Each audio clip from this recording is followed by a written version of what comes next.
Hello students, good morning.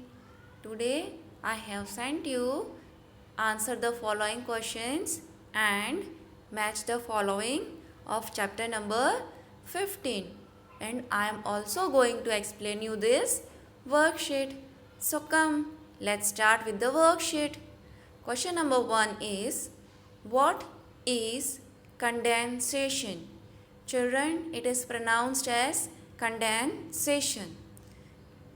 Condensation का मतलब क्या होता है? Answer is process of changing of gas into liquid on cooling is called condensation. मतलब gas का लिक्विड में टर्न हो जाना, वह प्रोसेस को हम बोलते हैं कंडेंसेशन। जैसे मैम ने आपको आगे वीडियो में भी बताया था कि जब मम्मी कुछ गर्म रखती है उसके ऊपर ढक्कन ढका हुआ होता है, फिर जब वो ढक्कन खोलते हैं तो वो ढक्कन के ऊपर पानी के ड्रॉप्स आपको देखने मिलते हैं। तो ये क्या हो गया, ये जो गैस था मतलब जो वेपर थी वो वापस पानी के अंदर टर्न हो गई, लिक्विड के अंदर टर्न हो गई। तो यह प्रोसेस को हम बोल सकते हैं condensation. Now question number 2, what is evaporation?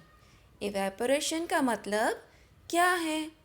Answer is process of changing of liquid into gas on heating is called evaporation.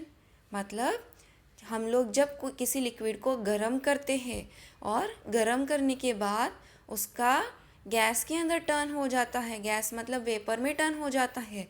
जैसे आपने मम्मी को देखा होगा, कोई सब्जी जब पकाते हैं मम्मी, या तो फिर जब पानी रखा होता है गैस के ऊपर तो वो गर्म होने के बाद उसके अंदर से भाप निकलती है जो ऊपर जाती है, वेपर निकलती है जो ऊपर जाती है। और वो गैस वो क्यों होता है? क्योंकि हम उसको गर्म करते हैं, उसको हीटिंग प्रोसेस से गर्म करते हैं। ठीक है, तो वह प्रोसेस को हम बोलते हैं इवापोरेशन। वो लिक्विड का गैस के अंदर टर्न हो जाता है, गैस फॉर्म में टर्न हो जाता है, यह प्रोसेस को हम बोलेंगे evaporation. Now question number 3, how does your breath helps to cool the things that are hot? आपकी जो सांसें हैं वो चीज़ें, जो गर्म चीज़ें हैं उसे ठंडे करने में कैसे हेल्प करती है, कैसे मदद करती है? Answer is our breath is cooler than the things that are hot. So when we blow air, things cool down. मतलब हमारी जो सांसें हैं, ठीक है, हम जो फूंक मारते हैं वो जो गर्म चीज़ें हैं उससे हमारी फूंक तो ठंडी होती हैं। जैसे अगर आपने एक कप चाय ले लिया या गर्मा गर्म कुछ खाना ले लो, ठीक है, तो उसके ऊपर अगर हम लोग फूंक मारते हैं तो हमारी फूंक वो खाने से या तो वो चाय के कप से ठंडी होती है। इसीलिए वो क्या करती है, वो जो गरम गरम चीज़ें होती है उसे ठंडा कर देती है।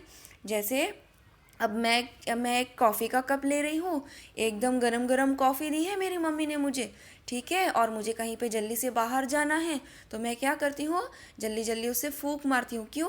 क्योंकि वो कॉफ़ी का कप, वो कॉफ़ी जो अंदर है वो मेरी फूंक से ज़्यादा गर्म है और मेरी फूंक उससे ठंडी है, तो मैं जो फूंक मारूँगी वो कॉफ़ी को ठंडा कर देगी। इसीलिए हम जो चीज़ बहुत गर्म होती है उसको भी फूंक मारते हैं और उसे ठंडा कर सकते हैं।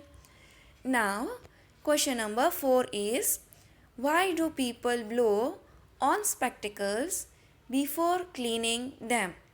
मतलब जो चश्मा होते हैं, इंसानों को जो चश्मा पहनते हैं उसके ऊपर आपने देखा होगा फूंक मारते हैं और फिर उसको हैंकरचीफ से या कोई कपड़े से पोंछते हैं।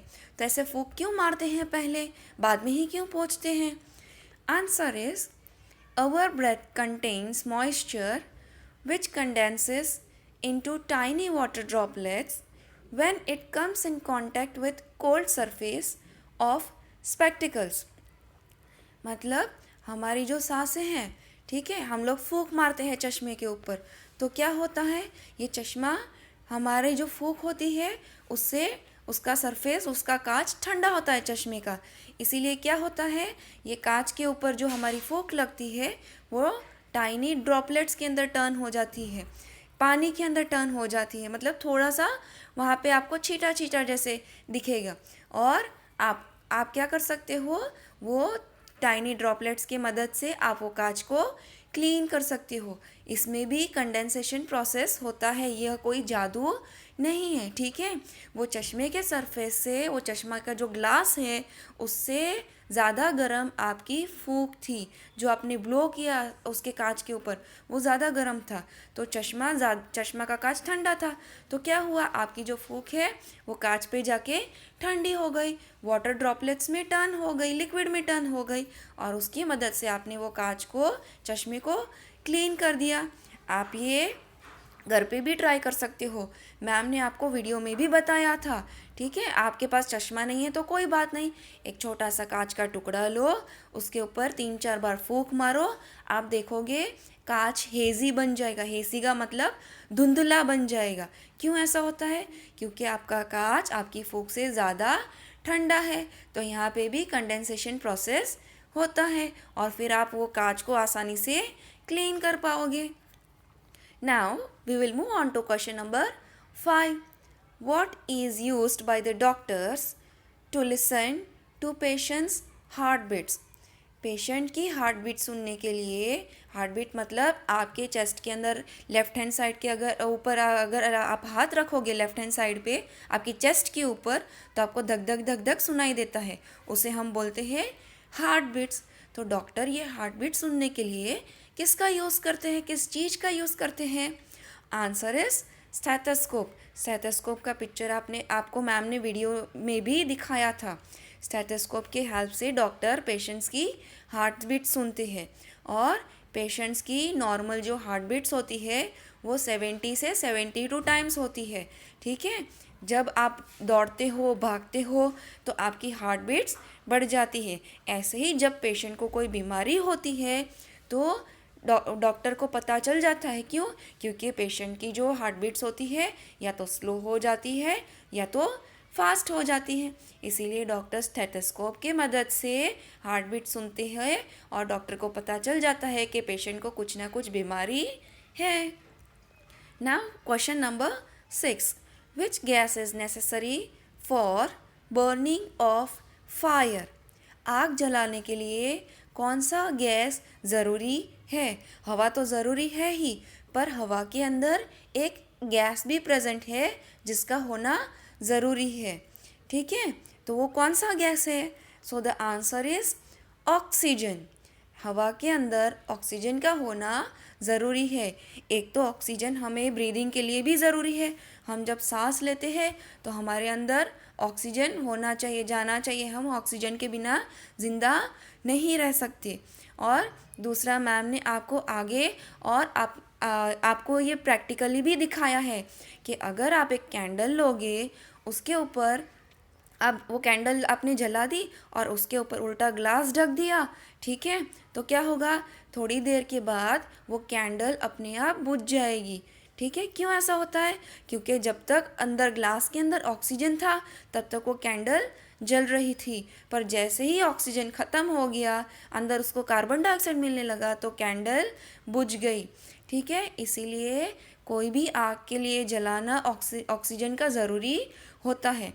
और आपको पता होगा, जो बाहर आपने देखा होगा जो आग बुझाने के लिए गैस होते हैं, वो गैस के अंदर कार्बन डाइऑक्साइड होता है। क्यों? क्योंकि जब आग जलती है तो गैस मतलब कार्बन डाइऑक्साइड का यूज़ करके हम अगर कहीं पे भी आग लग जाती है तो हम वो आग को बुझा सकते हैं, ठीक है। इसीलिए वो गैस के अंदर CO2 होता है, ठीक है। तो उसके मदद से हम अगर कहीं बिल्डिंग में आग लग जाती है तो वो गैस से हम बुझा सकते हैं। पर अगर आपको आग जलानी है तो ऑक्सीजन गैस का होना ज़रूरी है। Now we will move on to match the following. Number 1 is 70 to 72 times. तो ये क्या है? ये 70 to 72 टाइम्स क्या होता है? तो पर्सन हार्ट बीट्स इन 1 मिनट। जैसा ऊपर भी मैम ने आपको बताया, 1 मिनट में पर्सन का हार्ट बीट्स कितना होता है? तो 70 to 72 टाइम्स हार्ट बीट करता है।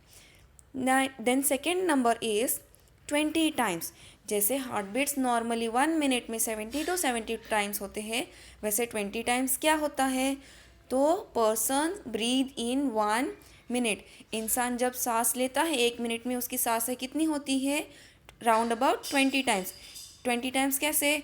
जैसे आपने सांस अंदर ली फिर बाहर छोड़ी तो आपकी 1 ब्रीथ हुई, फिर वापस अंदर ली बाहर छोड़ी तो 2nd ब्रीथ हुई, अंदर ली बाहर छोड़ी तो 3rd ब्रीथ हुई।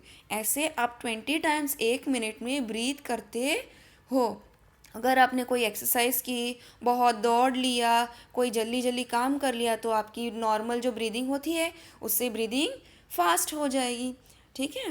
Then number 3 is hot air and answer is rises up. Hot air मतलब गर्म हवा। गर्म हवा हमेशा ऊपर की तरफ जाती है। आपने देखा होगा जब मम्मी कुछ भी चीज़ें गर्म करती है और वो हवा फिर ऊपर की तरफ जाती है, वो जो वेपर होता है वो भी ऊपर की तरफ इसीलिए जाता है क्योंकि वो गर्म हो गया। Number 4, cool air. Cool air comes down. जैसे आपकी फ़ैन की ही हवा ले लो, जब आपको बहुत गर्मी लगती है आप फ़ैन ऑन करके बैठ जाते हो और फिर वो हवा आप जब फ़ैन के नीचे बैठते हो तो आपको वो नीचे की तरफ हवा लगती है, because it is heavier than the hot air, इसीलिए वो नीचे आती है और हॉट एयर ऊपर जाती है। Okay children, I hope you like this video, you understood this video. Okay children, see you in the next video. Stay safe, have a nice day. Thank you.